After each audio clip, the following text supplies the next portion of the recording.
somebody turned on a light. It's a faraway light. But I don't have to be alone in the dark anymore. My head hurts. Somebody's here with me. Easy. Lie still. Tell him it hurts. Why can't I talk? Doc, look at me. Look at me hard. See it in my eyes. I need somebody. It hurts me. Help me. He came to a little while ago. Seems to be in a lot of pain. He'd be letting you know it, too, if his jaw weren't bandaged so tightly. Let's control the pain. Quarter grain MS every 4 hours, more often if necessary. Yes, sir. What's happened to me? What am I doing here?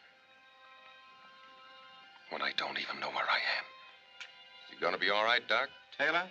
Every chance in the world. It was a pretty tough job, though. He must have been right on top of that grenade when it blew. He was. How's he gonna be, Doc? In time, as good as ever. That's good enough. Nothing but clean sheets from here on in, Taylor. You're gonna be okay now. Taylor? Who's Taylor? So he's okay now, so what? What about me? What about me? I don't know my name. You. Talk to me. Act like I was alive, not just somebody with eyes and no name. Think of a name. Taylor. Think of another name. There must be other names. Taylor.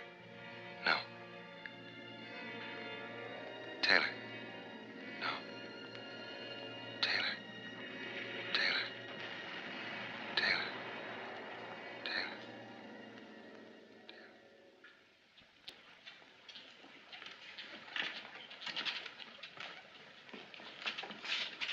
Good morning.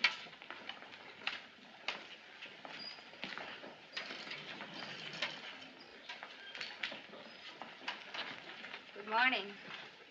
It is one, too. One of Honolulu's finest summer mornings. Why not take a look at it?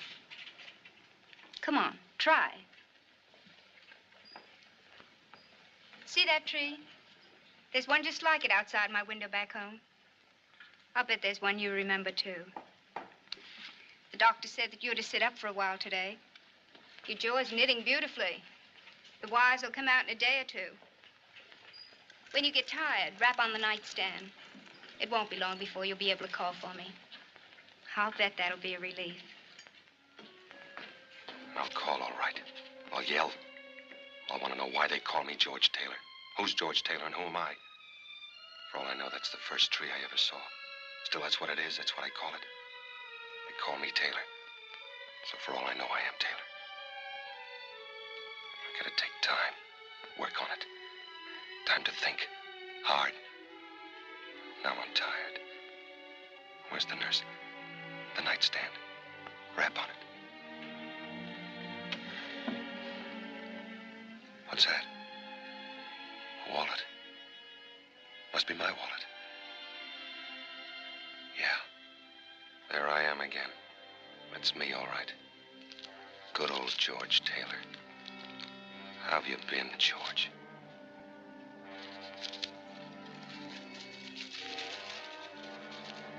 These are my last words to you.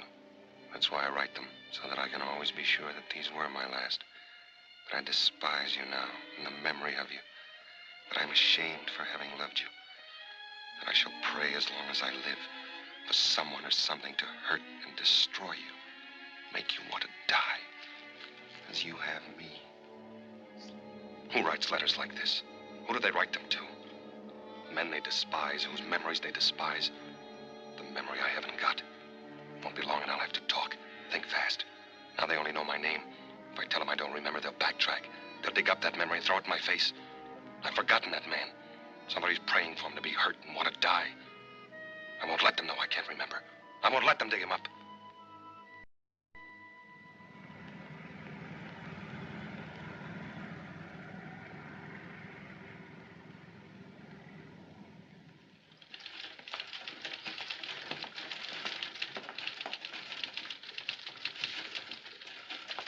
Taylor George W.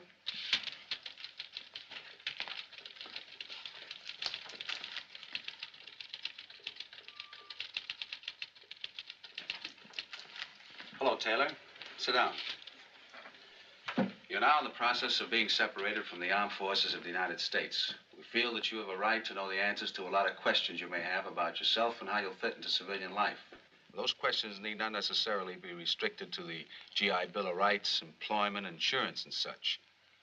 Oh, by the way, before I forget, your sea bag, it's been located. Any change in your civilian address?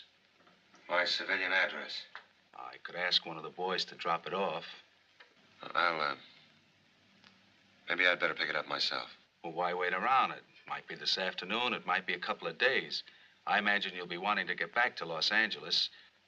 We could have it delivered to the, Martin Hotel. Will you be going back there?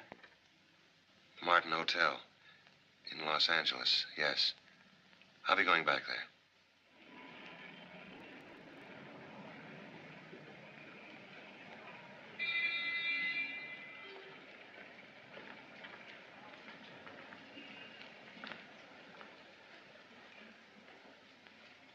Can you give me some information? That depends. A man named George Taylor lived here 3 years ago. It must have been in January. Did he give an address he had before he came here? Or did he leave a forwarding address? We're not supposed to. It's kind of important. Yeah?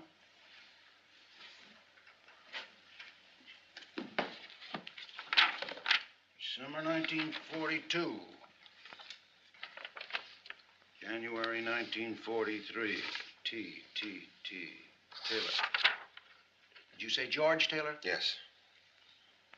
Afraid you have the wrong hotel, son. There's no George Taylor in our books. Well, maybe it was November or February. This runs through from July to July, and there's no George Taylor. I'm sorry, son. What's the matter? You feeling all right? Yeah. I guess I just made a mistake. I thought, well, I see you got the Purple Heart, and I thought that maybe... No, it's okay. I don't suppose you've got a vacancy, have you? Well, we're all filled. Always one or two. Thank you. Our bellboys are all out of the Army, but they still ain't convinced they won't get jobs as bank presidents. It's 618 straight ahead as you get off the elevator. Thank you. And I'm sorry about not finding your friend.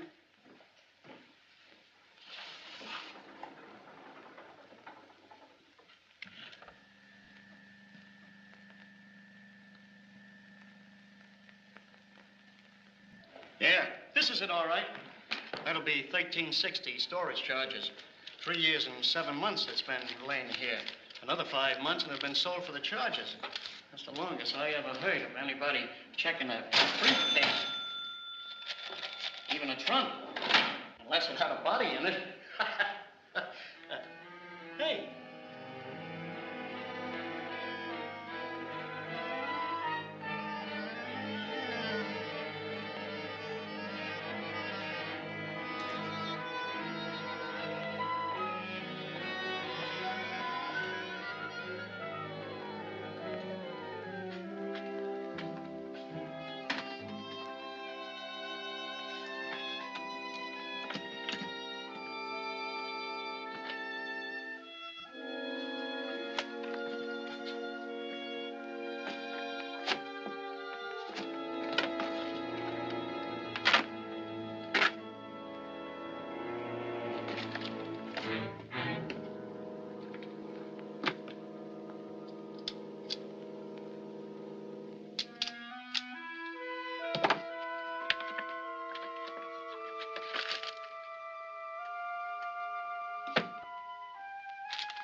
Larry Cravat.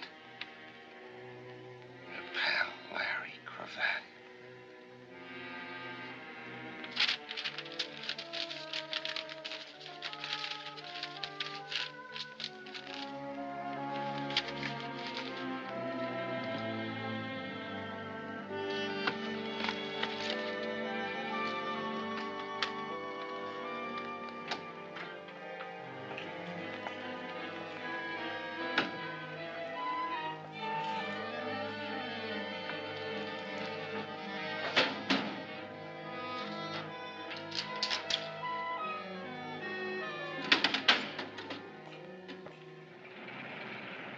Thank you very much, sir. Come again. And I'll be sure and send that uniform.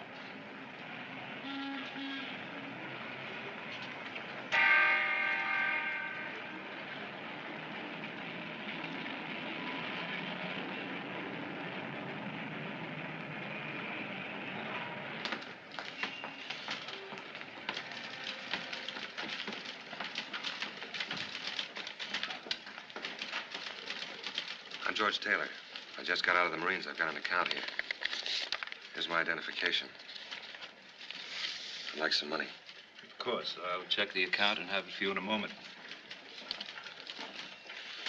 Larry Cravat. My friend who opened the account for me. Could you give me his present mailing address? Cravat? Larry Cravat, sure.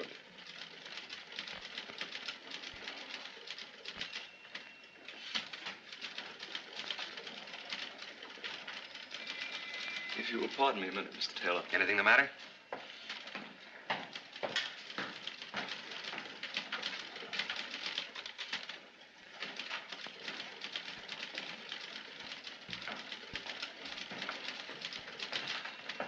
What's going on?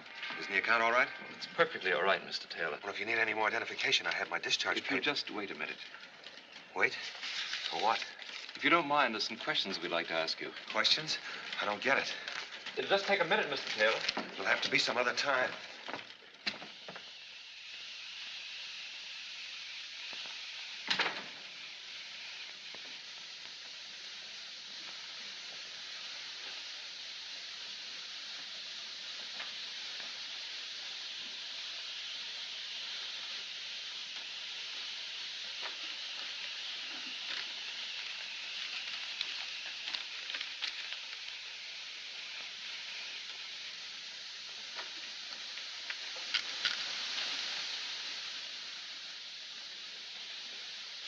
Maybe I can help you. I was looking for Cravat. Larry Cravat. What made you think he was hiding in the desk? Well, I got a letter from Cravat on your stationery. Lots of people use our paper. Nobody here by such a name.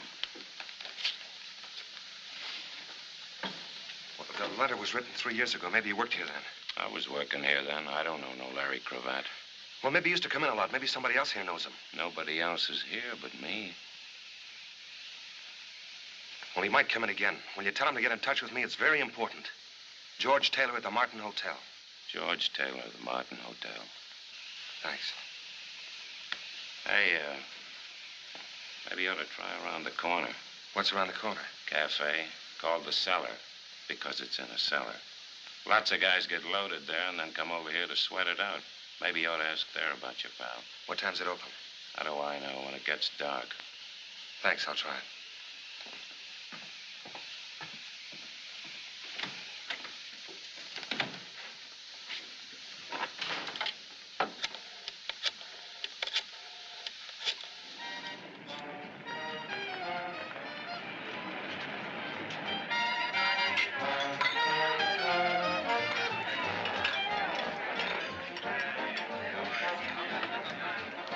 Larry Cravat come in yet, honey? Larry Cravat? I'm sorry, I wouldn't know. Thanks anyway. Good evening, sir. Mr. Cravat's table. Mr. Cravat to the Zurich. See. I'm very sorry Mr. Cravat had no reservation this evening. Well, you might have forgot. I'll wait for him at the bar. Thank you.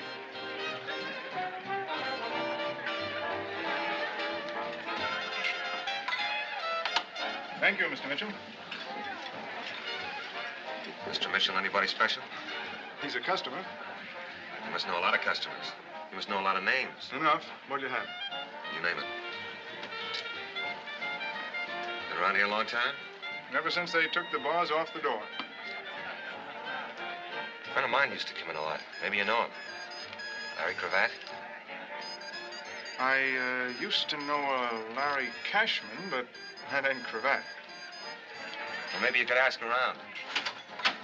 Maybe some of the other boys would know him. Could be. I'll ask around, Mr. Taylor. George Taylor. I'll ask around, Mr. Taylor.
forgot to knock.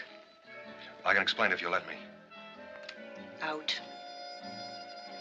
Not right now. Get out of here. I'm sorry.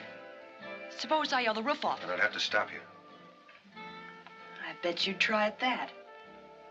You know, I can't make up my mind whether this is a pitch or you're some kind of a nut. But if this is your idea of a pitch, then I know you're a nut. Who owns this place? Who wants to know? I do.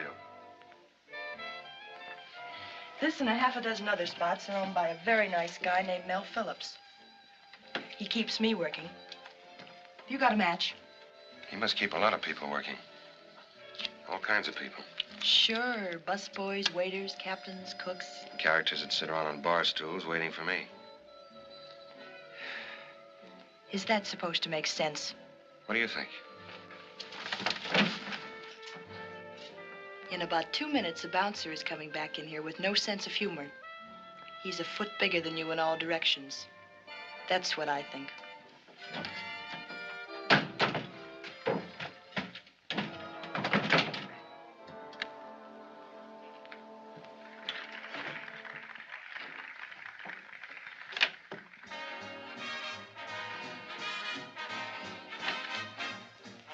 Christy, darling, by the time you get this, I'll be Mrs. Larry Cravat. Mary.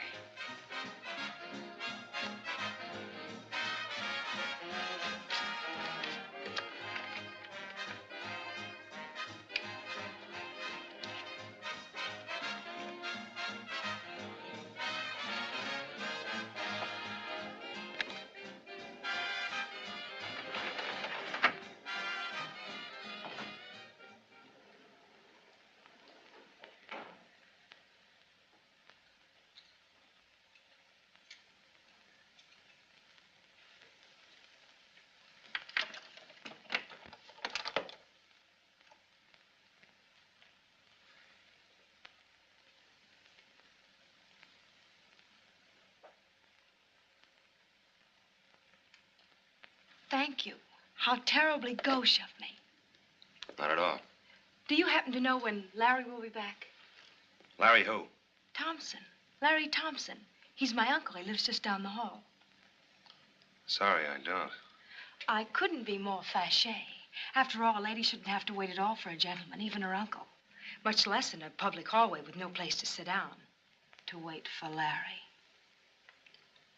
There's a place to sit down in my room.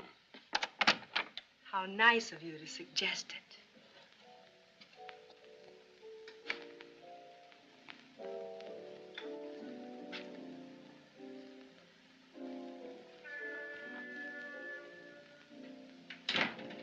This is rather exciting, unconventional to say the least.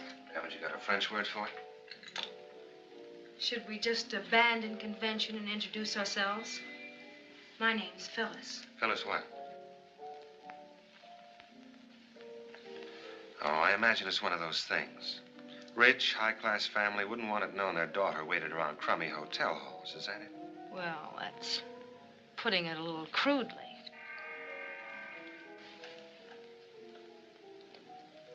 Not too rich and high-class.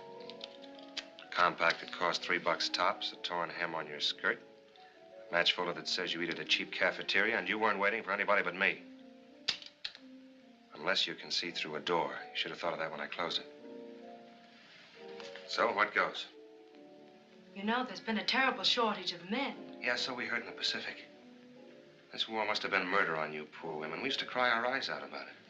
So when I heard there was a man in 618... You thought he might know where Larry was? Yeah. Only there isn't any Larry.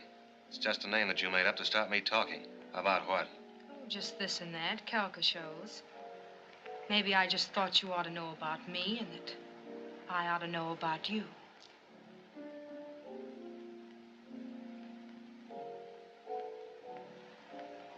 Did you have fun? I've had more fun drinking a bromo seltzer.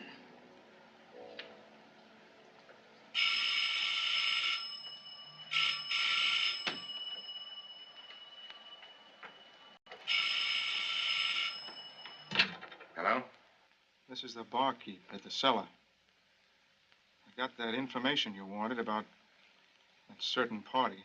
About Larry Cravat? We're closing up now. You come down here, I can answer some questions. You can answer one right now. Who told you where to reach me? I'll wait for you. Come in the front way. Yeah, but I never told you where I...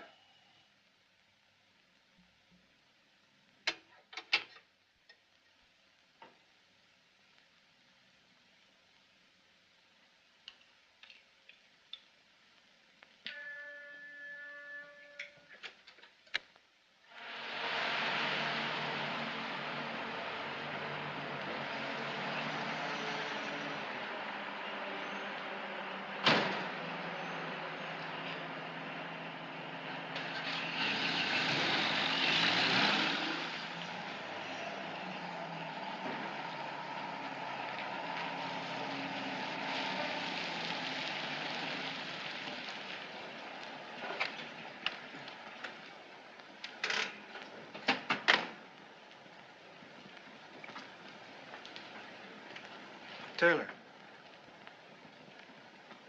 Somebody wants to see you.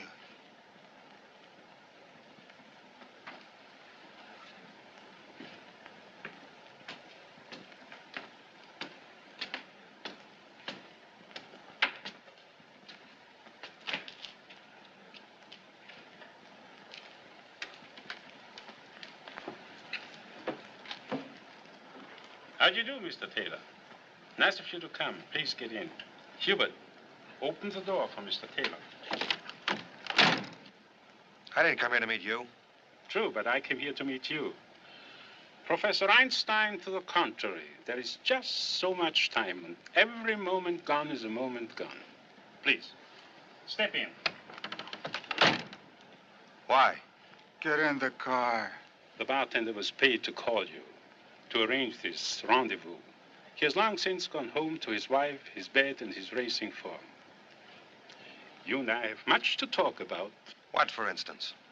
Are you being stupid, Mr. Taylor, or stubborn? What, for instance? I can't believe you're stupid. Larry Cravat, then, for instance. What about Larry Cravat? That was going to be my question to you. You tell me. Come. Sit beside me and we tell each other. I'll listen from here. Not stupid, but stubborn.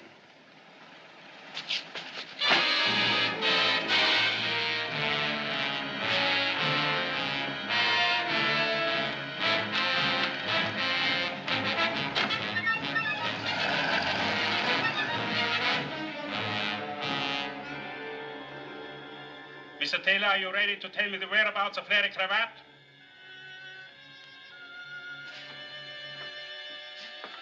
Then will you tell me why you want to know? I'm just looking for him. He's my friend. Larry Cravat has no friends. And you have to stop looking for him. Mr. Taylor, do you understand? You have to stop looking for him. Take him out of here. Dump him someplace. Where, boss? There was an address in his pocket. 723 Gramercy Place. Take him there.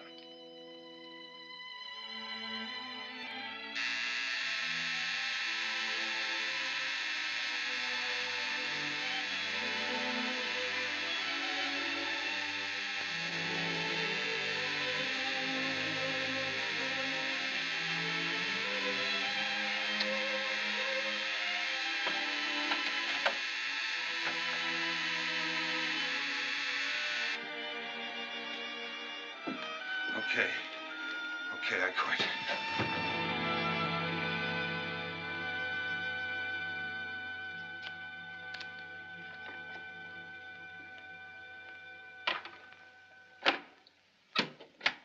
Now what?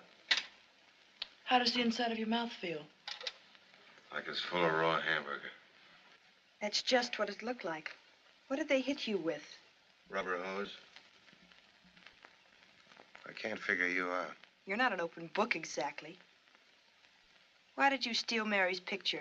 Well, for one thing, she's married to a man I'm looking for. She's Mrs. Larry Cravat. If you even knew Mary, then what you just said is as dirty and rotten as anything I've ever heard. I don't know her, but if she's Mrs. Larry Cravat, I want to. You can't. I've got to.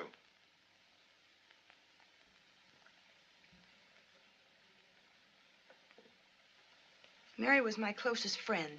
She was my partner. I went home one Christmas and she wrote to me. In one letter, she met Larry Cravat. In the next, she was in love with him. The third had that picture in it. I received one more letter from her after that. She waited 3 hours at the city hall, but he never showed up. When I came back, she was dead. An accident. She didn't look where she was going when she crossed the street. She couldn't see. She had her heart in her eyes.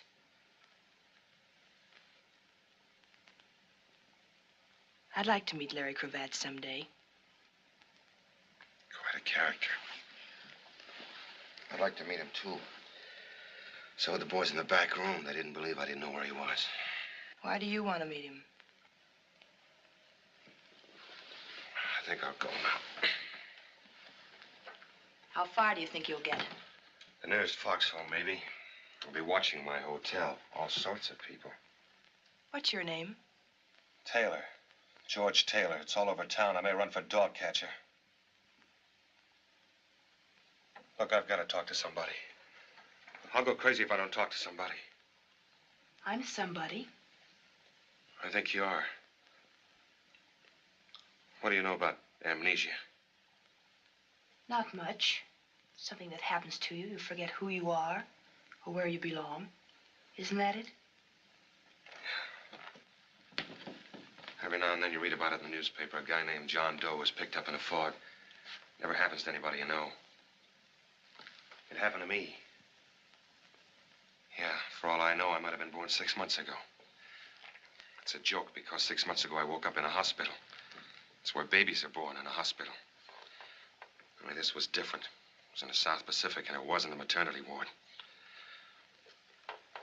My jaw was wired. I couldn't talk. I couldn't ask who I was. I nearly went nuts. Then I found my wallet. There was a letter in it. No name, no signature, just a letter. It told me about myself. It told me good. And then I lived with that letter. It went around in my head like a crazy squirrel on a hopped-up treadmill. I was scared and I was sick. Sick to my heart at what the letter said I was like and scared of anybody finding it out. Scared I'd find it out myself. I didn't want to know anymore.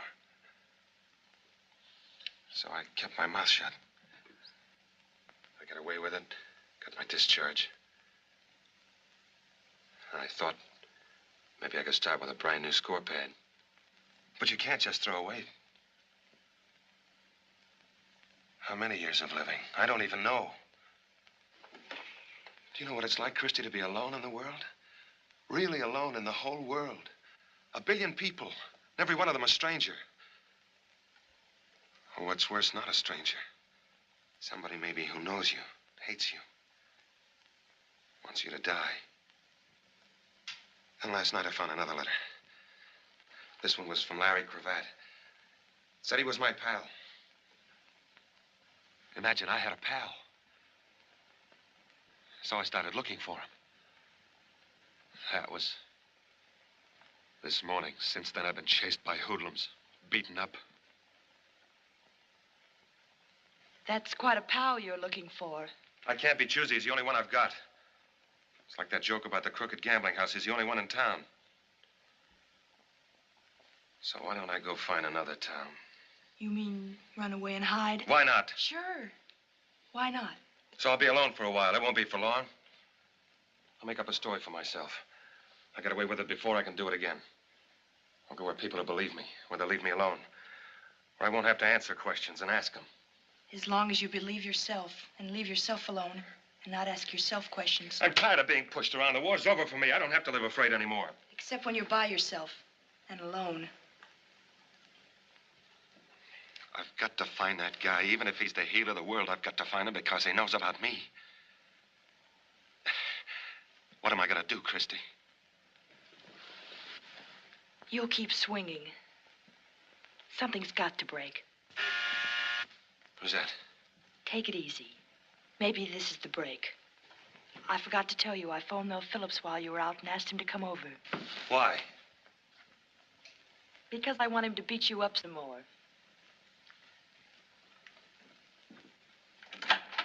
Hi, Mel. Hello, Chris. What's the trouble? It's in there.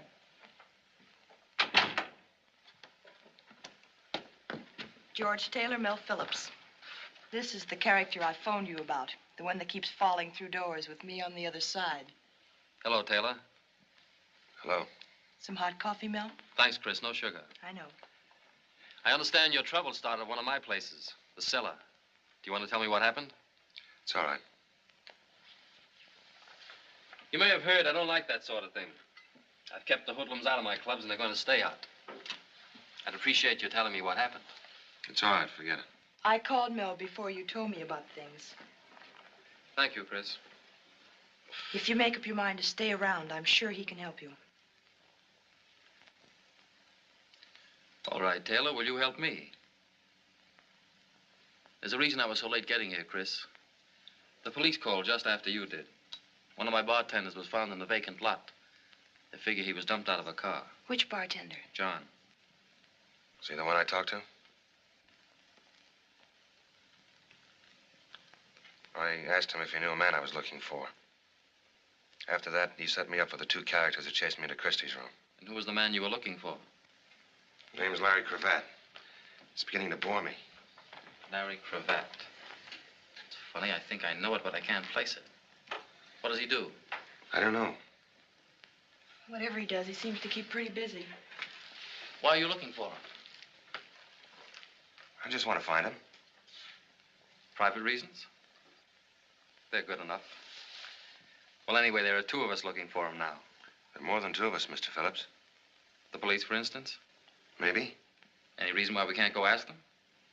They might want to know who's asking and why. Which takes us back to the private reasons. Look, Taylor, if I go to the police, and I probably will, don't worry about my bringing you into it. I appreciate that. I could put you in touch with a friend of mine. He's a police lieutenant. His name is Kendall. He's an all right guy. He'd keep it off the record. Thanks, just the same. Do what you can, though, will you, Mel? You know I will, Chris. That's my boy. You'll have me believing that. Look out. So long, Taylor. So long, Mr. Phillips. Thanks. Not at all. Good luck. Good night, Chris.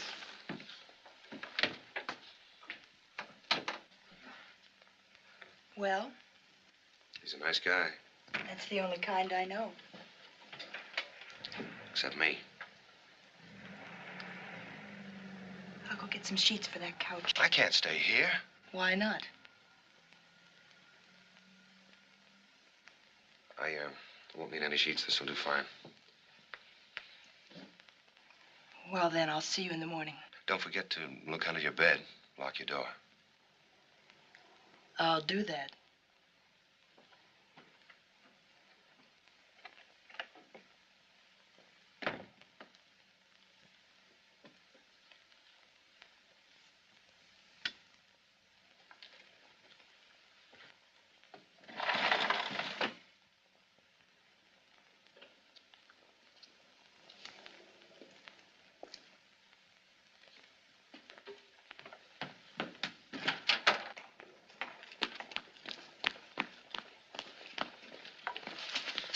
All right, suppose we take a good look at each other. Let go of me. Who told you to watch me? Who sent you here? Who? Sent me here? I've lived 3 blocks away for 17 years. Just because I stopped under a tree to light a cigar. What are you, crazy? Funny it had to be that tree. And it's pretty late to be taking a walk. What's so funny about that tree? Suppose I work nights, and when I come home, what business is it of yours anyway? Why don't we call a cop and let him ask the questions? Sure, let go of me or I'll call a cop.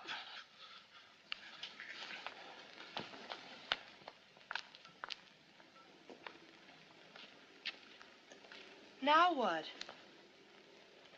I can't play along like this anymore. I'm getting the jumps. Chasing shadows. I'll be hearing noises next. Christie, call up Phillips, will you? Tell him I want to talk to that police lieutenant. Kendall.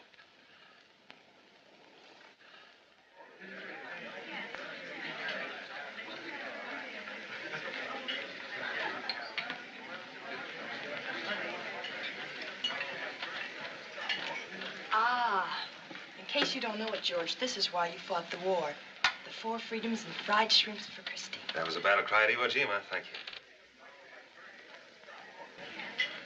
Here he comes. Hello, Mel. Hiya, Don. I'm sorry I'm late. Looked for a while like I wouldn't get away at all. Come on, sit down, sit down.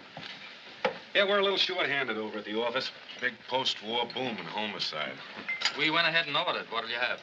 Oh, I never eat lunch. No, it keeps me sleepy all afternoon.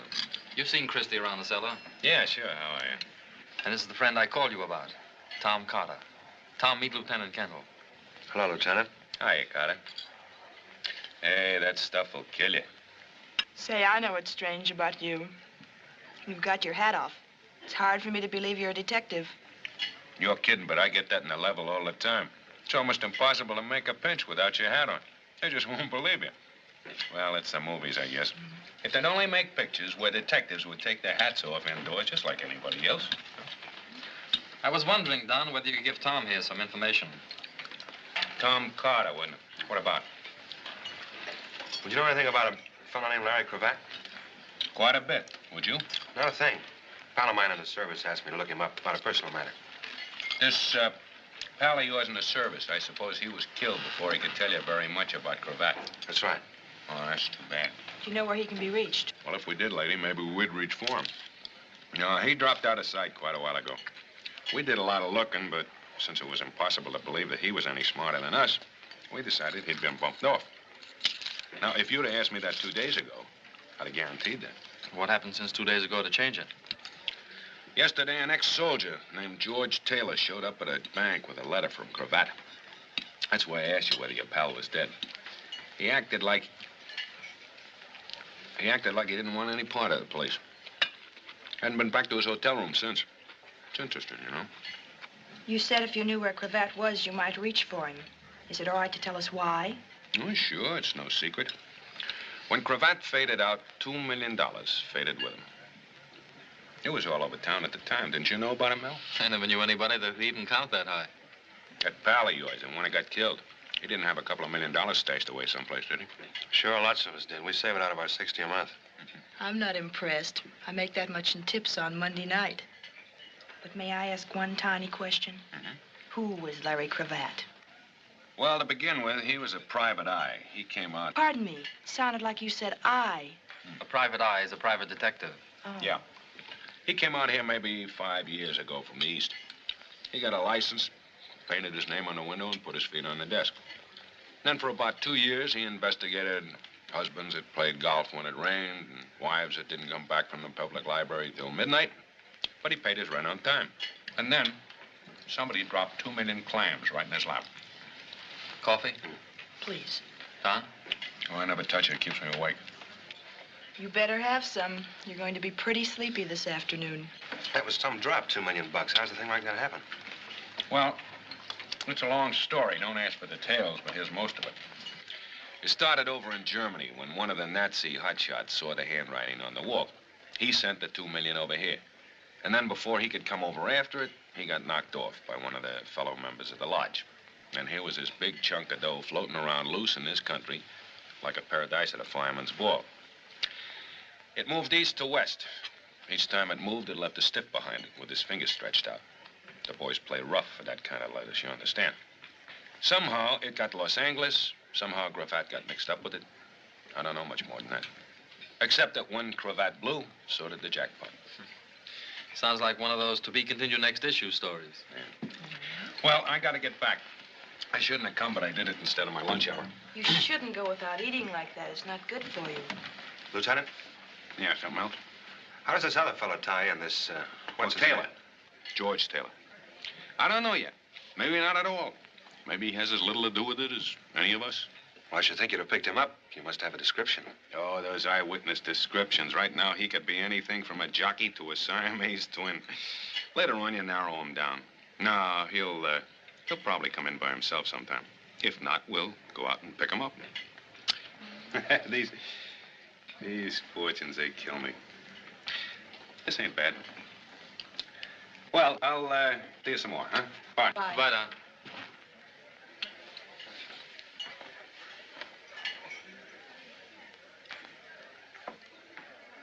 Not bad at all. Confucius say when something smell bad, keep nose clean. Boy, I certainly fooled him. I told you he was a smart cop. He was a hungry cop, I'll say that much. You know, anybody that dug up Cravat would be digging up a couple of million with him. It's a good reason for trying. That's even a good private reason. It's not mine, if that's what you mean. I've got no interest in the money. Well, I'm a businessman, and frankly, I'm interested right now. Maybe we can work something out. Where you wind up with Cravat, and I wind up with what I can get. Help yourself. And I wind up with a pair of nylons, I suppose. You name it, Chris, all or any part of what I've got. Speaking as kind of a partner now, I'd like to know a little more about what happened at my place last night.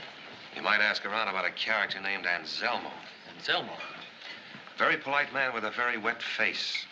He shut his eyes every time Hubert hit me, then he told him to hit me again. I've heard tell of Anselmo. They say it in whispers. I'm sure he's just a misunderstood boy. Well, of all the nerve, a ticket. And I had lunch with a cop. Seems somebody left a note for you.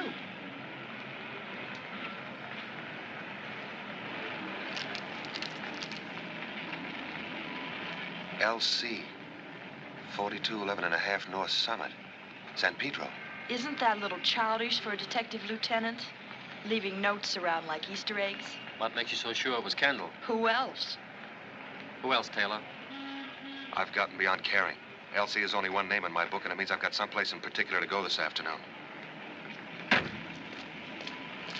Maybe I ought to go with you. Yes. No thanks. But I've got my own reasons now. They come after mine. Cravat and I gotta be alone when we meet. Is it all right if Phillips drops you at the hairdresser? Sure. Good. Things don't happen like this, you know. It's too easy, too pat. Practically an invitation. It might be smarter not to go alone. Probably would be. But you're going anyway. What would you want me to do? Will you call me? Will you promise to call me by 6 at the latest? I'll be at the cellar. Are you going to worry, Chris? This is my car you're driving with 4 new tires. They don't grow on trees, you know. Tough guy. Sure, I'll call you.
So, what's on your mind? I got a message that Larry Cravat was at this address.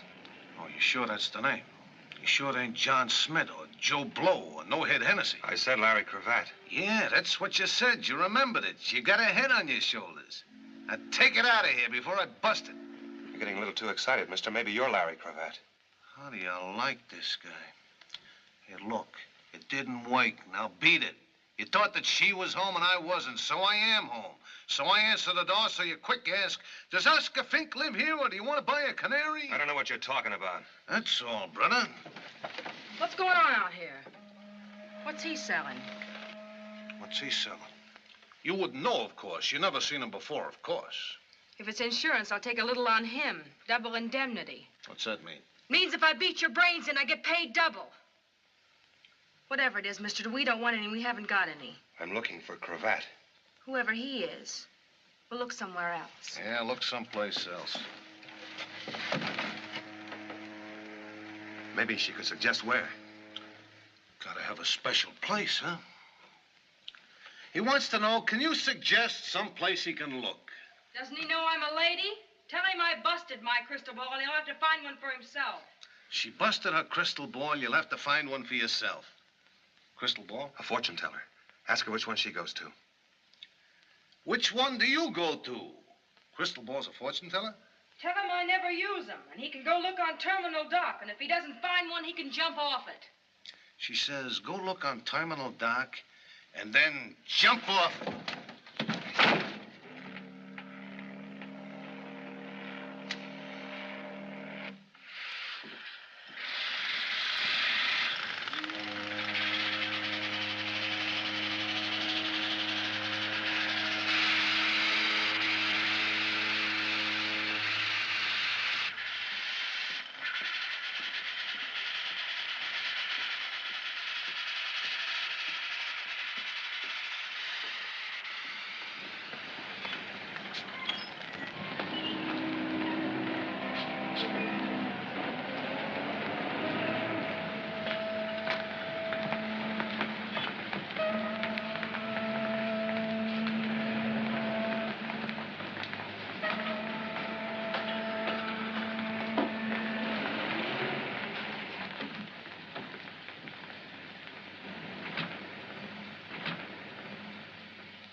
There seems to be a feeling of mistrust in the air.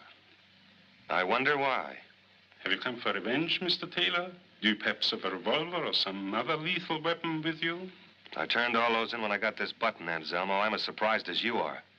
If you are. I am, believe me. As for you, what would you do if I were to call Hubert? I'm not a hero, Anselmo. I'd run like a deer. Then you have my word. He will not molest you. A mere figure of speech, my word is worthless. What are you doing here? I was told to come. By whom? Phyllis. Phyllis? We were closely associated at one time. Professionally, of course. Dear, loyal, sentimental little Phyllis. Come sit here, Mr. Taylor. There is a vast difference in comfort between these chairs and those upon which our clients wait for a consultation. Besides, the lighting effect will set the proper mood of mystery and intrigue as we talk. What about the lighting effect in my eyes last night? What about the beating I took? I wish with all my heart that I could take it back. Another figure of speech. You haven't got a heart. True, but I've got a brain, and it was stupid of me. I apologize. Please, sit down. What do I get, my palm read or my horoscope? Let us use cards, Mr. Taylor. Let us place them face up on the table. In this case, an imitation crystal ball. I'll listen for a while. At the present time, young man, I'm nothing more than a small-time chiseler. I say this frankly and bitterly because I do not wish to be a small-time chiseler. It's a humiliating position. Still, it's better than being an honest man, which I would find intolerable. I was once a great thief and a magnificent scoundrel. I had my reverses, who has not? And I will omit the story of my descent to my present squalid condition. It would only bore you and incriminate me. I waited and worked day and night for a chance to come back. 3 years ago, I had that chance in my hands. Name a fantastic sum of money, Mr. Taylor. $2 million. You've put one of your cards alongside mine. Thank you. As my hands closed on it, the money disappeared like that. And with it, a Mr. Larry Cravat. So understand my position. For 3 years, I have lived in this stink, waiting for some hope, some word. Then yesterday it came. From a Turkish bath, from a nightclub. I approached you. You were reluctant. You wouldn't say why you were looking for him. You didn't know why he wrote to you, Why the $5,000 deposit? Not even where he was. Mr. Taylor, I had to make you understand that there was nothing I would not do to find Larry Cravat. I got the idea. I understood it the second time I passed out. But I can't help you, Anselmo. I don't know any other answers than the ones I gave. That I do not believe. Is this where we sent for Hubert and his rubber shillelagh? Mr. Taylor, I do not even have to know where Cravat is. I want you just to communicate with him for me. I can't. I wouldn't know how. That I do not believe either. Since your arrival, there has been considerable activity connected with him. You cannot be unconcerned with it. You cannot be without some contact, some connection. And supposing I could reach Cravat, what would the message be? Phyllis, darling. You look like a couple of witches. What cooks? How thoughtful of you, little one, to send dear Mr. Taylor to me. Stop talking like Bela Lugosi. How did you know where to find me? I didn't know I was going to find you. I got a note that said Larry Cravat was at 4211 and a half Summit. I don't get it. From whom was the note? I don't know. And don't try to beat it out of me. I don't know. Why would anybody want to tie me in with Larry Cravat? Anybody. I can think of somebody who would have every reason in the world. Mr. Cravat himself. Did you know him? We just met. I was going to know him a lot better. And Zelmo... The professional relationship which I mentioned earlier. We are still partners, Phyllis. Are we not? Don't start that now. Don't try to mix me up. Till you called me yesterday, Cravat was a name in an old phone book. You sent me after Taylor. All right, I went. After all, I'm smart, Anselmo. You think I'd bring him down to that dump if I were on my own? Do you think I'd send him to you? Sit down and listen. I was about to give Mr. Taylor a message for Larry Cravat. Then you do know. I said, listen.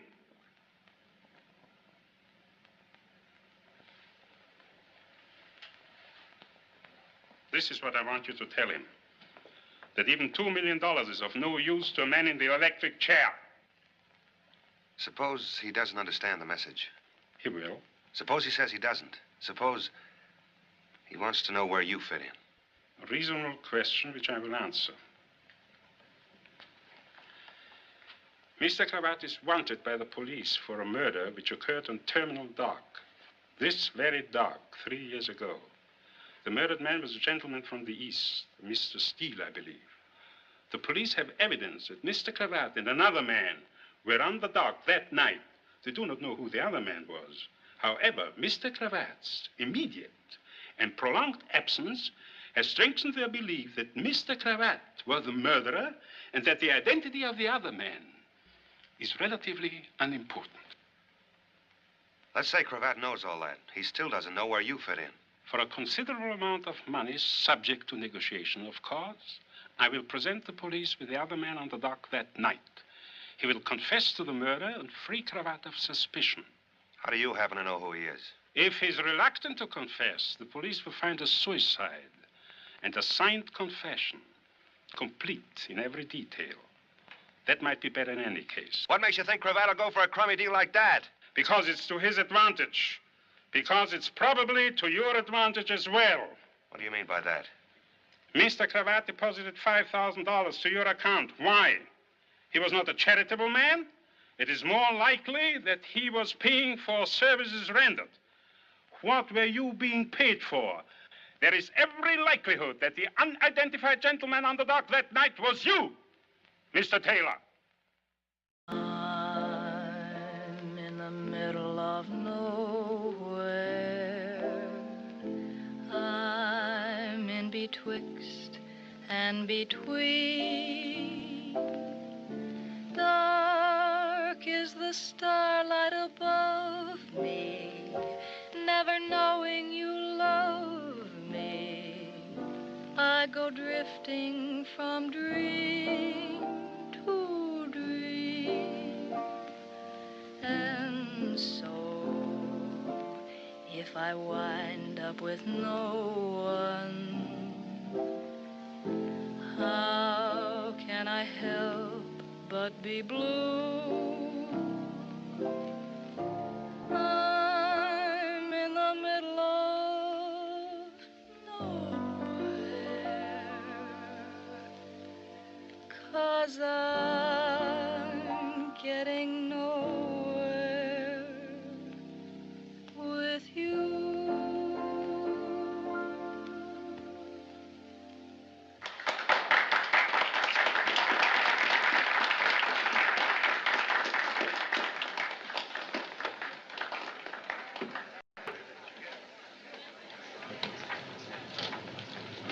Sit down and play for the boss. Do you want to be sent, brought, or do you have something particular in mind? How about, where is my wandering boy tonight? Where indeed? Christy, who is George Taylor? Just a boy. A wandering boy. Kendall was in to see me about him this afternoon. So?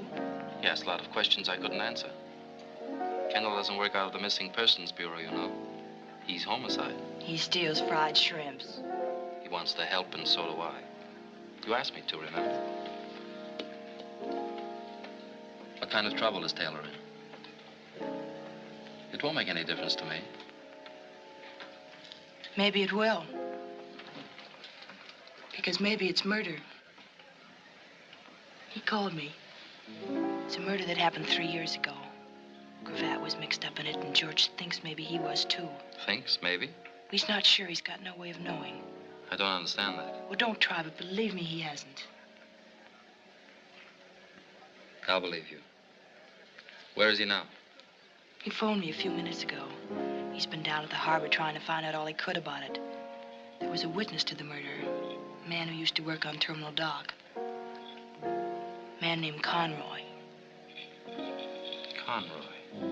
Nobody's quite sure what happened to him. George found out where Conroy lived. He's gone to his house. Why? To get some answers to some questions.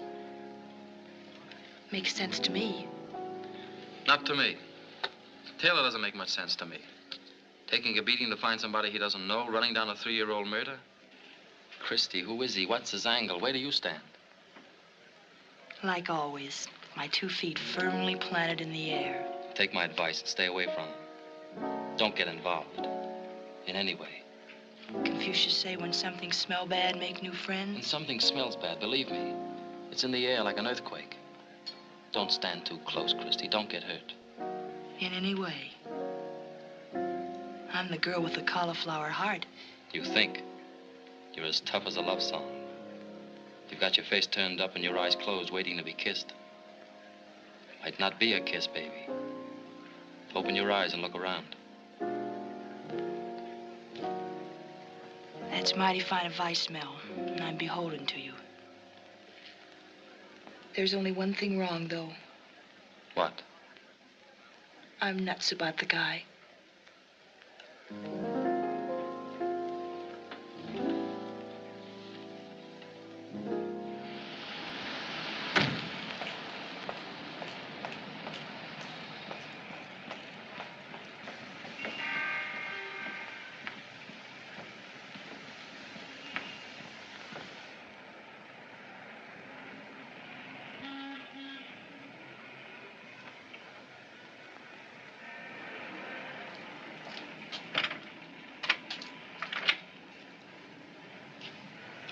Good evening.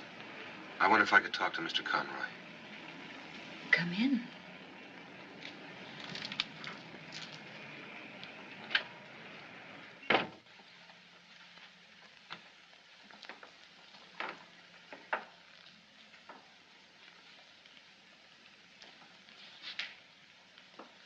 My name is George Taylor.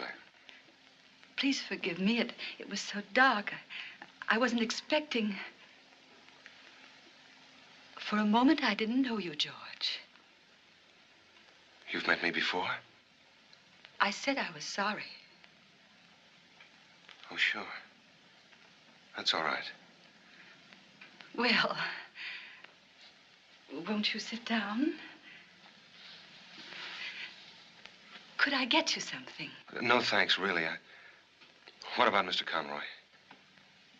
You're being very formal, I must say. Father's better, thank you.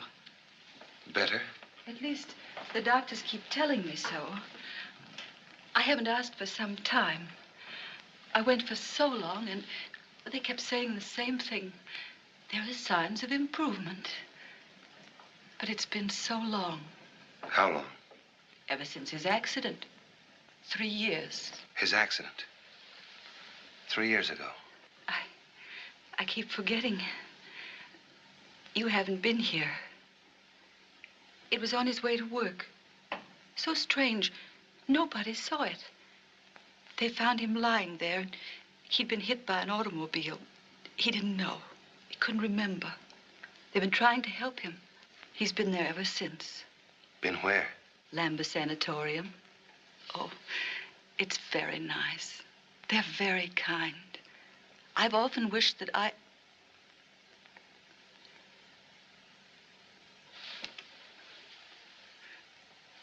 Memories have a way of getting stuck together like pages in a book, haven't they?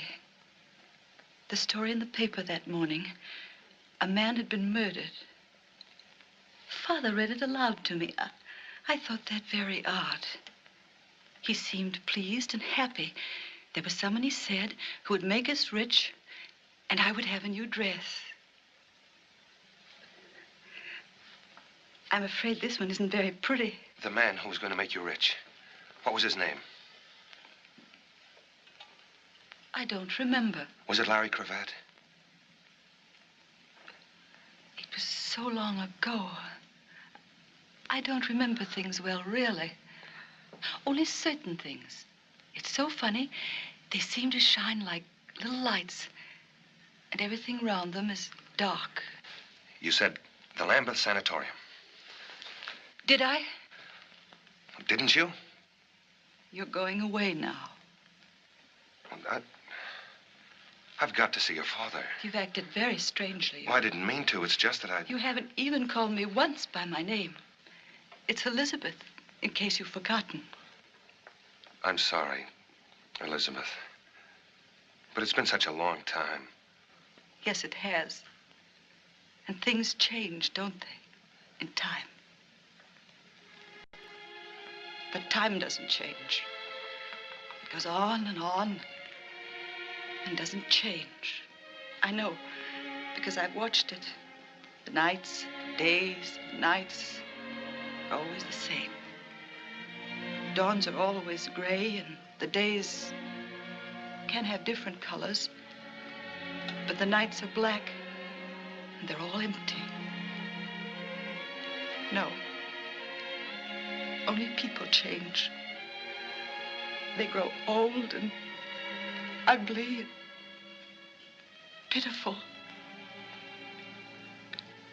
Don't stare at me like that. I'm no concern of yours. Really, I'm not. You don't know me. Don't worry. I never saw you before. I lied. I made believe.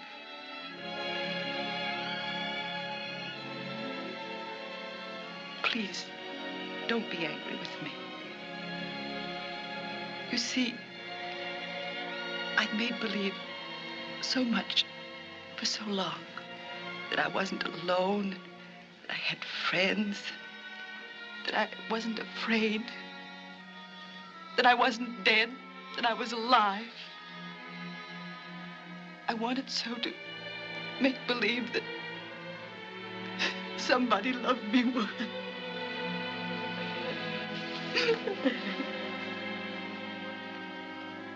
I know a little bit about being lonely.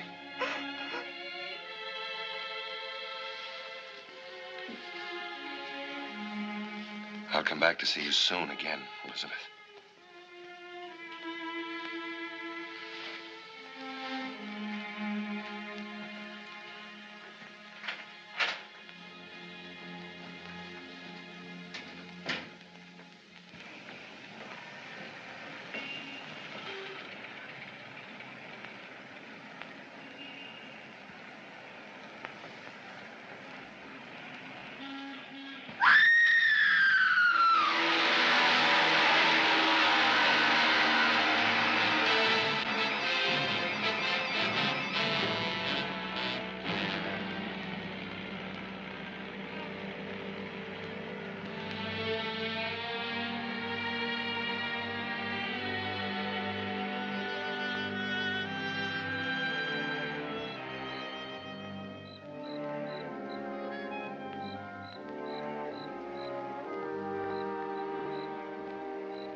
Good evening.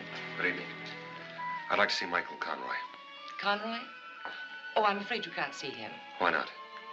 Well, for one thing, it's after visiting hours. Well, I'm his nephew. It's very important. We consider our rules important, too. For another thing, Mr. Conroy doesn't have visitors. Well, he wants to see me. I've been away in the service, the Marine Corps. He doesn't know that I'm back. It'll be good for him to see me. I'm sorry, but I'm not authorized to make exceptions. Then who is? Perhaps if you'd apply in writing. Well, I want to see him now. Who do I have to convince? I'll speak to Dr. Grant.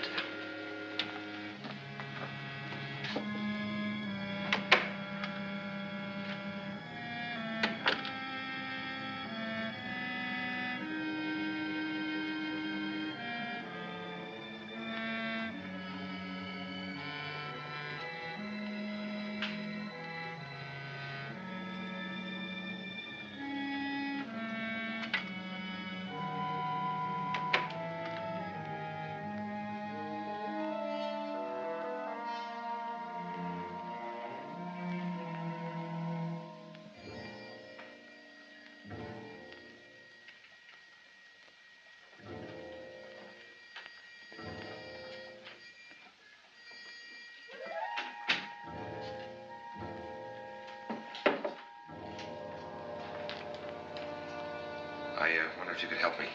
I'm looking for Michael Conroy's room. Who? Michael Conroy. Dr. Grant's given me permission to visit him. Nobody ever visits him. Look, just tell me where his room is, will you? I'm a very good friend of his.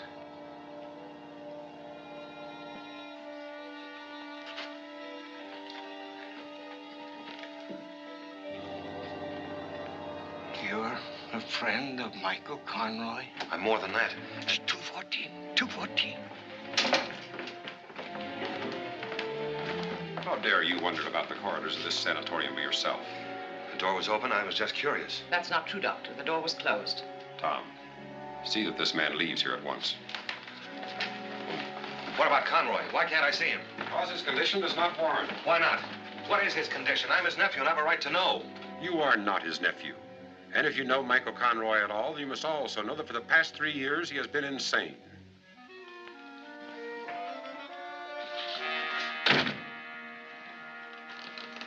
Out.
Conroy.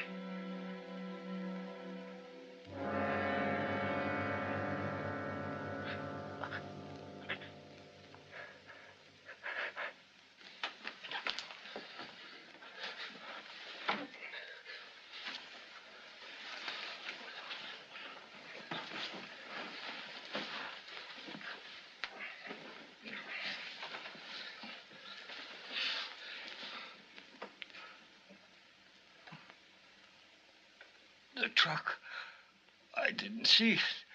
It came out of nowhere. My head hurts. Are you Conroy? Michael Conroy. My daughter, she'll worry. Will someone? Her name is Elizabeth, and we live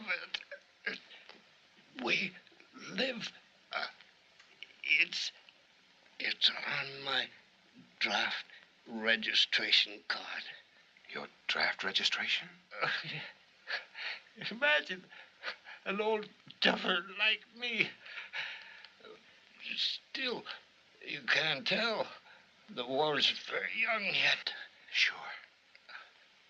Sure, it's only 1942, isn't it?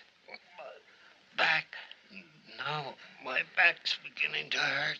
Conroy, the other night, a couple of nights ago maybe, a man was murdered on the dock. You saw it. Yes, I saw it. Do you remember who did it? Was it Larry Cravat? I heard the shot, and then another shot, and I was afraid, and I hid. There was some running, and then there was quiet. Just a man lying there, and he was dead. And there was a suitcase. He dropped it. Who dropped the suitcase? One of the men who ran away. Larry Cravat? I hid it under the dock, up in between the pilings. Nobody ever goes there. He'd have to pay me for it. I'd be rich. That was clever of me. You said Cravat was there. Which was he? Did the three men arrive together? The one with the suitcase, did he do the shooting? Conroy, look at me. Was I the man with the suitcase? Did I do the shooting? Look at me.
Hello there.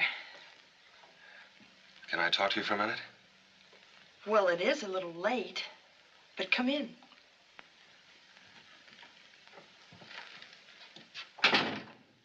You fixed the bed for me. Well, as a matter of fact, what with the housing shortage and all, I left my name at the USO in case any soldiers or sailors... You've been waiting up for me. To come home. I just thought... Anyway, there's some sandwiches over there with their toes curled up. They're for you, too.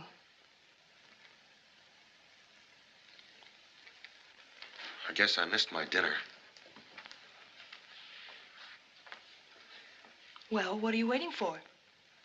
Nothing, I guess. I can't wait anymore. I don't understand that. It's no good, Chris. I've got to get out of here. Now, this minute? Now, this minute.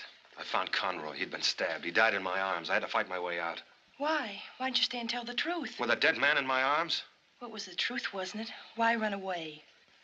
Because that's all I can think of to do. Because I live running away.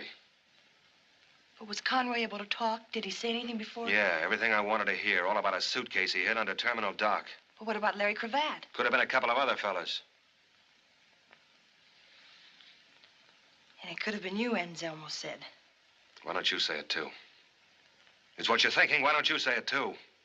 I don't know what I'm thinking. I've got my eyes closed. I'm trying to open them and look around. You were running away the night you ran into my life. A man was killed because you asked him some questions. You were beaten up. You wanted to run away again. All you knew about yourself was in a mysterious letter you found. Then you lost your head and went after an innocent man in the street. Innocent? That's the one that killed Conroy.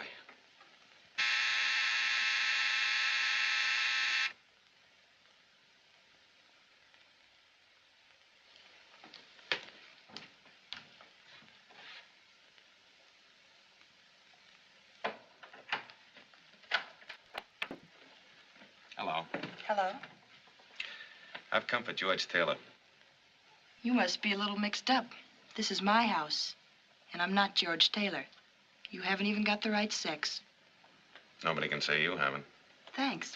You know, it's a little late at night for playing games. I'm kind of dopey when I get waked up. I guess I'm getting old. I don't see how you do it. Still dressed, even your shoes, the light's still on.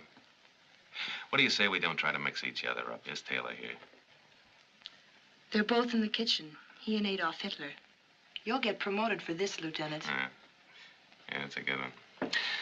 I guess I was a little stupid about that, Taylor. I figured he was getting pushed around, didn't know who by. That's why I left that note in your car.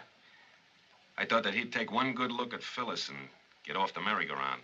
I'll tell him if I see him. No, don't. It'd just make him feel bad. See, it looks like he killed a man tonight, a man named Conroy. Well, I'm sure glad he isn't here. I'd hate to pick him up here. That way you'd be mixed up in it. Newspapers, all that. Those maniacs with the flash bulbs. Well, if you do see him, tell him I'll be down at the station for a couple of hours yet. If I see him. Yeah. Good night. Good night. Oh, one more thing. You know, you ought to keep your car in the garage. It isn't good to leave it out all night like that, with the motor so hot.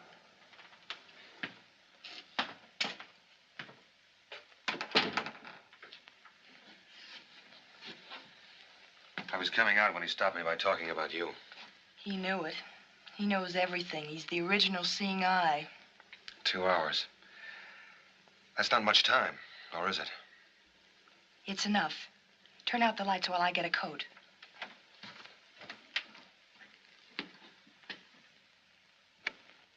Where are we going? On a treasure hunt. After a suitcase under Terminal Dock. You're not. You're staying out of this. Remember what Confucius said. Now you listen to me. If it turns out that in your whole life you ever killed anything bigger than a horsefly, then I'm crazy and I want to be locked up. Tell that to Confucius. Chris.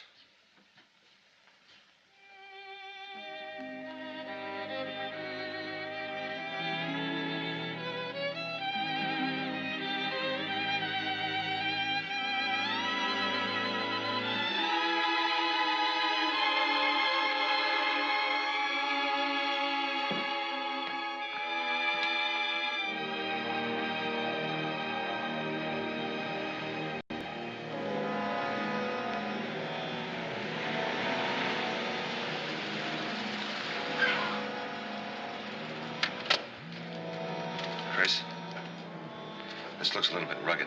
Maybe you better take the car and go home. Come on.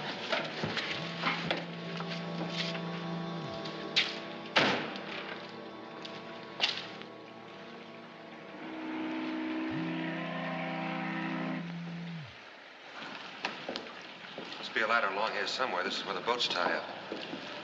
There's one.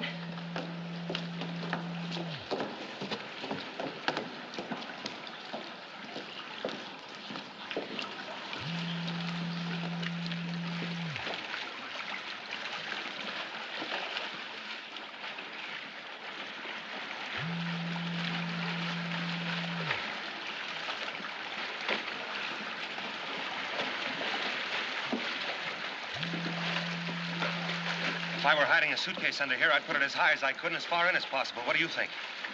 I think we should stay very close together.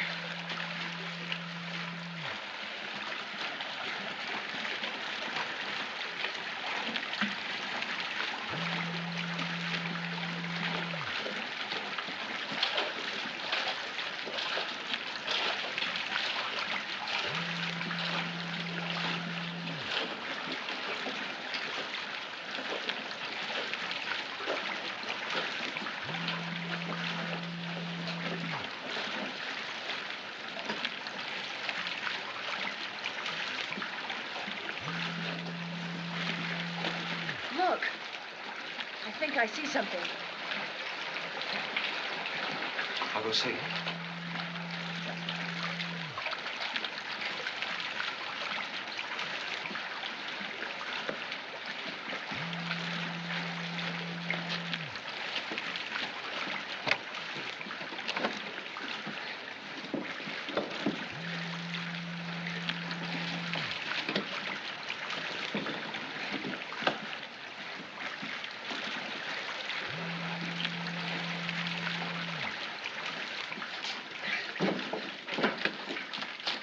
Though someone had been at it.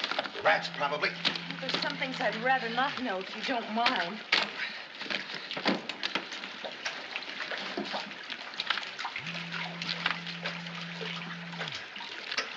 $1,000 bills. The 2 million. They've come a long way. Heil Hitler. Light a match.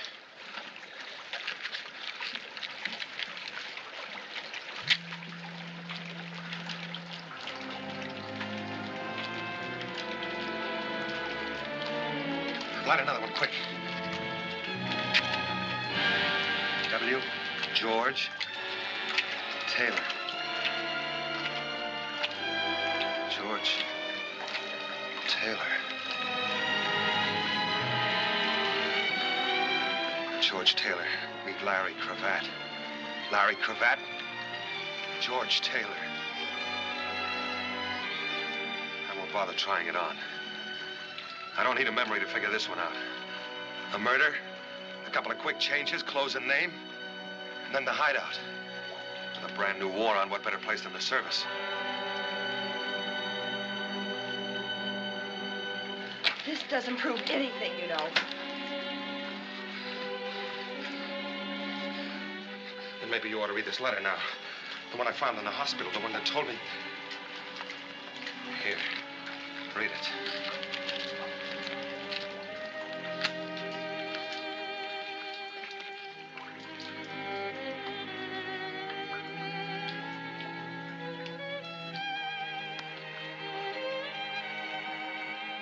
Your friend Mary. The one that couldn't see because she had her heart in her eyes. Was that her handwriting? Don't lie to me, Chris. Yes, Mary wrote that.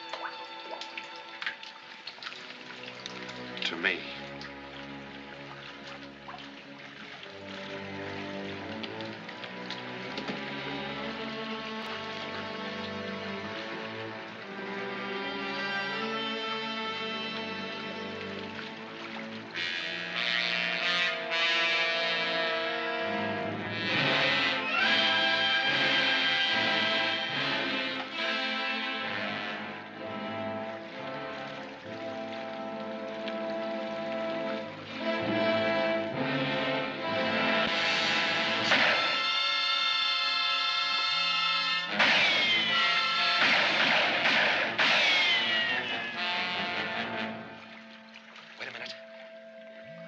That was 6. Might be an automatic.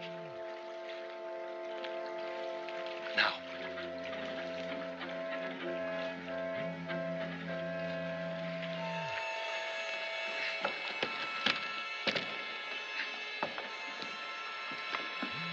Don't hold on to me. That way we're one target. Come on.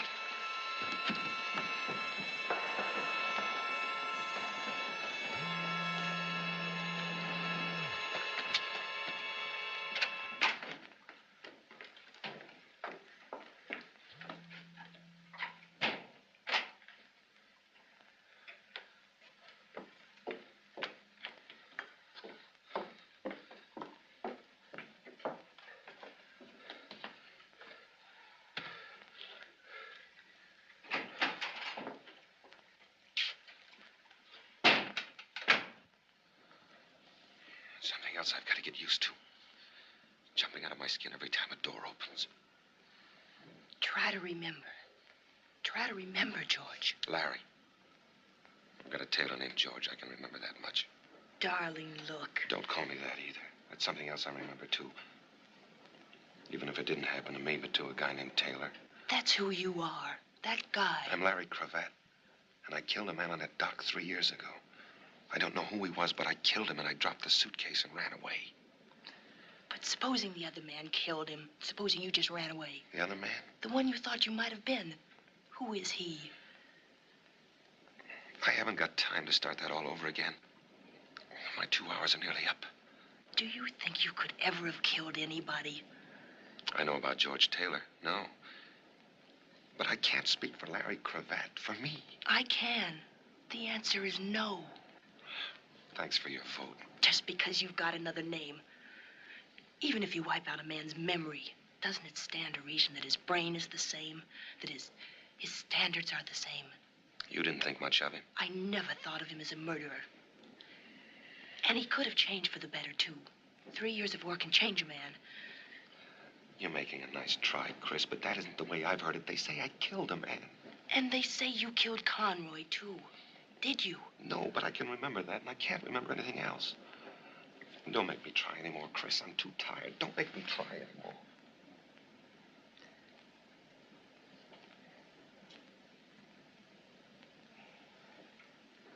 I'll get you a cup of coffee.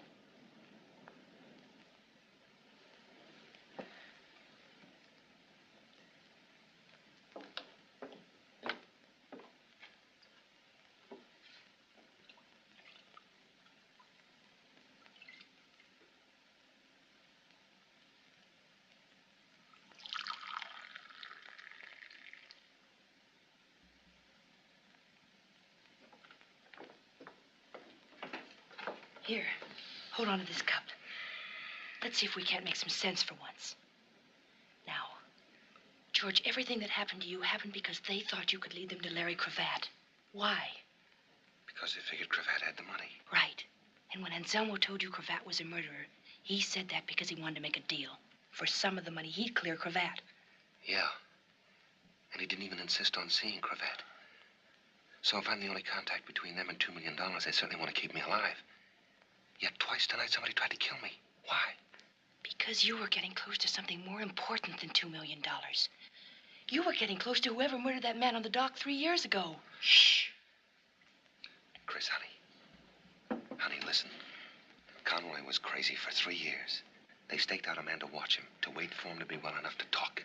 Then I got to him. They tried to kill me before I could. When that missed, they had to kill Conroy. They couldn't take the chance. They sacrificed the money to shut his mouth for good. The way it turned out, they brought the poor guy to his senses long enough. What are we going to do about it? We're going to go trade in Larry Cravat on a murderer. Come on.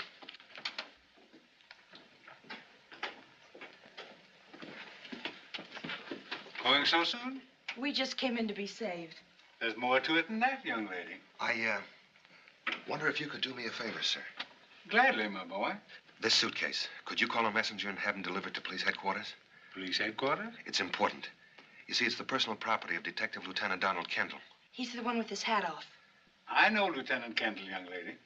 In that case, my boy, I'll be very glad to take it over myself right now. And please accept this as a donation. $10? Thank you. Thank you very much. Chris. How long do you think before you can forget the guy that Mary wrote about in her letter?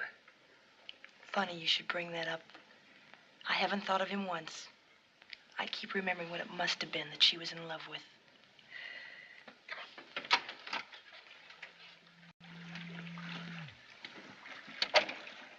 Where are we going?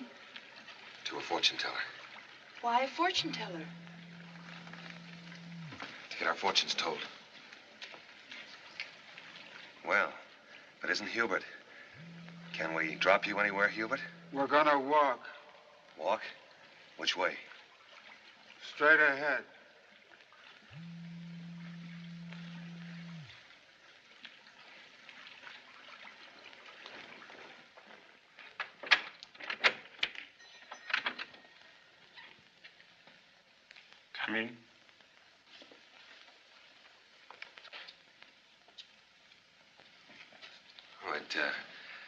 looks a lot more cheerful in here.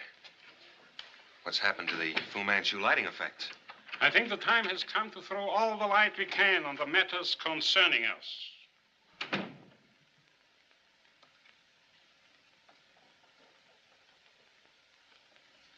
And who is the character with the hair? This is a Miss Smith. I get it. If it's around, I'm sure you will. Oh, we're having repartee, are we? We are not. Now that we are all here... But we are not. Aren't you confused, Mr. Taylor? Not anymore. Sit down, Chris. The reason for this informal gathering was news on the radio tonight that you are wanted for murder. That's not news. You might say the police have a priority on you. It is therefore necessary that we conclude our business at once. Mr. Taylor, where is Larry Cravat? Shouldn't that be Mr. Cravat? Where is George Taylor? What do you mean? You wanted to see Cravat, all right?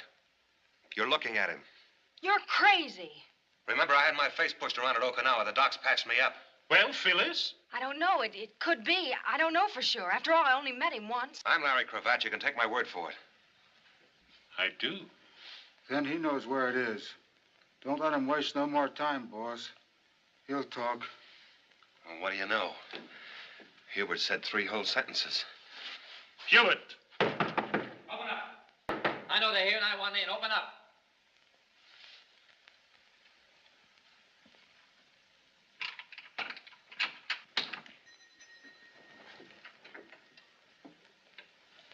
Hi, kids. I haven't had the pleasure. The name is Phillips, Mr. Anselmo. And your name is Phyllis. I've heard about you, too. She's a well-known society girl. I called your house when I got the news, Christy. I've been all over town since looking for you. It's a good thing I remembered your mentioning, Anselmo.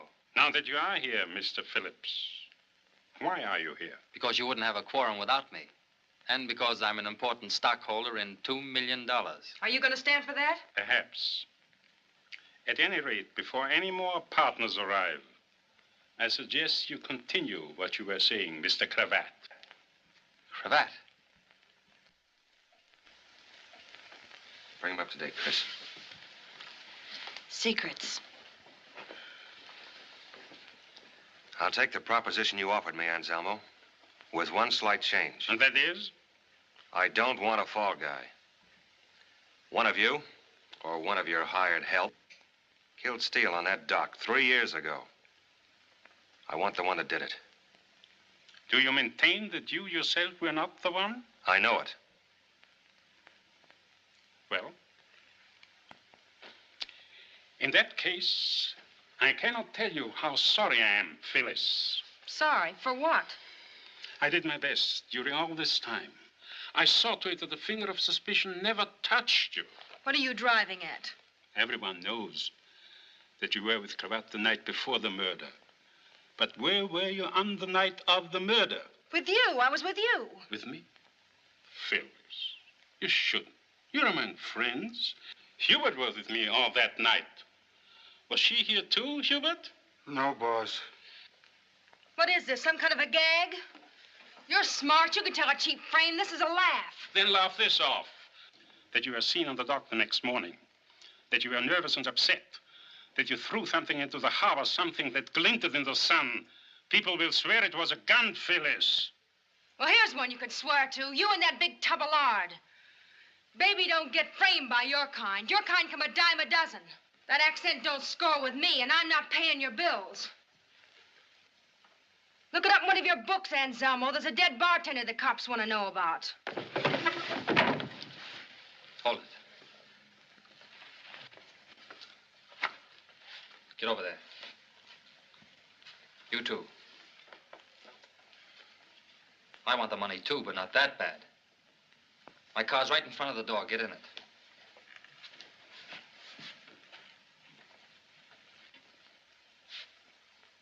Give me the key.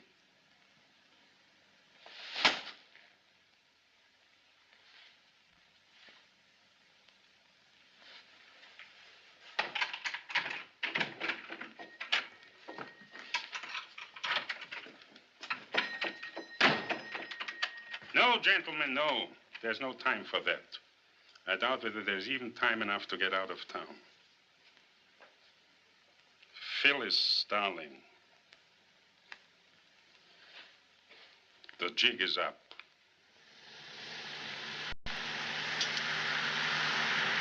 My car, we forgot it. We'll get it later.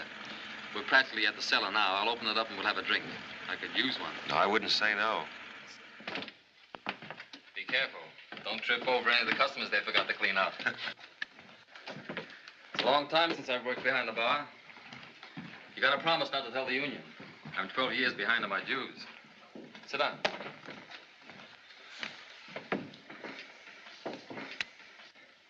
Stop me if I'm repeating myself, but you're a very nice guy, Mr. Phillips. Forget it. I guess I owe you quite a bit. You owe me nothing. Whatever I did for Christie. You've acted like an idiot from the beginning. And the prize was walking into that setup back there. He couldn't help it. I didn't want to. You see, I figured that all of them except one wanted nothing but the money. And that one wanted me dead even more.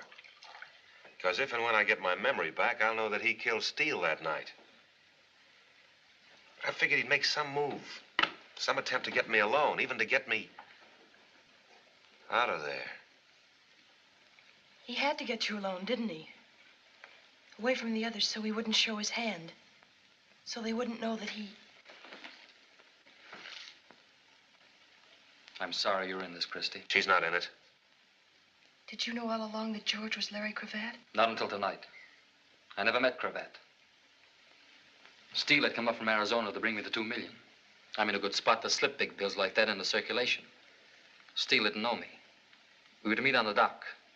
Cravat heard about it somehow. He met Steele, convinced him he was me, and got the money. Steele was alone when I got there. I thought he double-crossed me, and I killed him. Then I saw Cravat. I shot once and missed. I never saw him again. Conroy saw it. And you tried to have him killed with a truck. Same thing you tried with me tonight. It wasn't very effective. It missed you completely. And he wound up with his mind affected. He doesn't worry me now, though. No, the little man with the glasses took care of that, didn't he? The one you staked outside Christie's house to watch me. Did you send him after us tonight under the dock? I didn't know you were under the dock. His orders were to get you wherever and whenever. I've thought about you a lot, Cravat. For 3 years, about you and the money you stole from me. You're going to be a poor man now, Cravat. A dead man's a poor man. I got you into this. Stop it. Little Miss know the right people. I couldn't leave you alone. Had to call in that good, kind character. I never did anything to you, Christie. You're doing all right now. Why didn't you stay out of it? I told you to. I warned you. The answer still goes. I know you're nuts about the guy. But it's too late now. She's got no part of this, and you know it. It's too late. But maybe it isn't. I'm sorry. You don't know why we were under the dock. Do you want me to tell it? Or Christie, maybe you'd rather believe her. Is it that important? I thought it was. Finding out whether the $2 million I hid there 3 years ago was still there. Was it? Every brand new $1,000 bill. I thought you got away with it. And you thought a lot of it must be gone. Not a cent, Phillips. It's all there. $2 million. Nobody in the world will know you've got it except Christie. That's the deal. Christie for $2 million. No sale. Well, what can she do to a smart operator like you? Go to the police? It's her word against yours. I'll be gone. They think I did it anyway. Conroy, too. All she can do is repeat herself, and pretty soon nobody's listening. It's no use, and I won't have it. $2 million, Phillips. $2 million. Where is it? I'll take you near it. Then Christie goes free, and I'll take you to it. This can't be a phony. I'm in no position to work one. I couldn't have planted it. I didn't know this was going to happen. Where do we have to go? Back near the dock. Okay.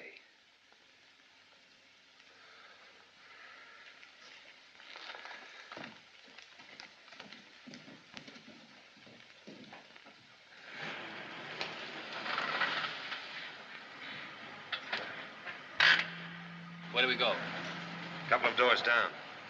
Leave the motor running.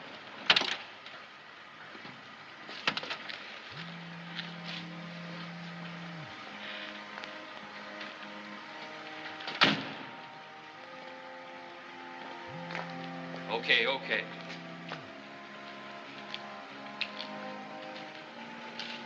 Back in the car. But the money's inside. Do as you're told. What about Christie? She goes too.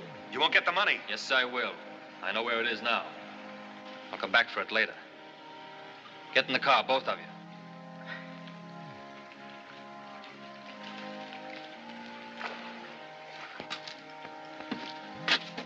Don't anybody move.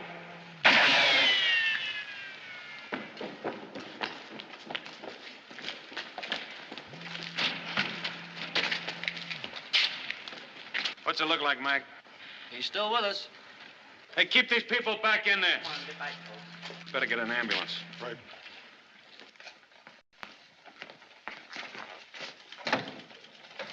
Get that stuff copied as soon as possible. Yes, sir. Did Phillips tell you everything you wanted to know? Yep, with full details. It'll make better reading than Forever Amber. And will he live? As if I care. Well, if I could only learn how to shoot straight, maybe I could save you taxpayers some dough. But I always close my eyes. It's for you, Lieutenant. It's Mac. Yeah. Hello, Mac. Oh, the little man with the glasses. He used to work as an attendant at the Lambert Sanatorium. Lambeth Sanatorium, make that. Yeah, you can start from there. You got all the others. That's good. Okay. I'll see you. So, you know, that was a pretty sharp piece of thinking you did, bringing Phillips back to that mission. You knew I'd backtrack on that suitcase, didn't you? Well, the spot we were in, I had to think sharp and talk fast.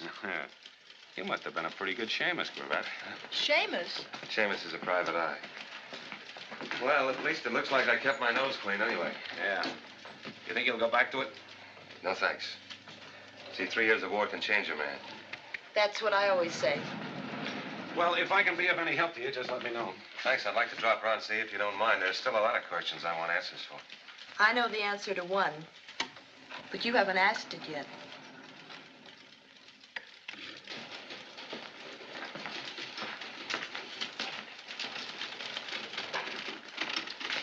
You know, Moskowitz, have you ever wondered why a detective keeps his hat on all the time? Can't say that I ever thought about it, Lieutenant. I found out why tonight. You see, if you have to shoot a man, you don't want to be holding a hat in your hand. Seems that the movies are right.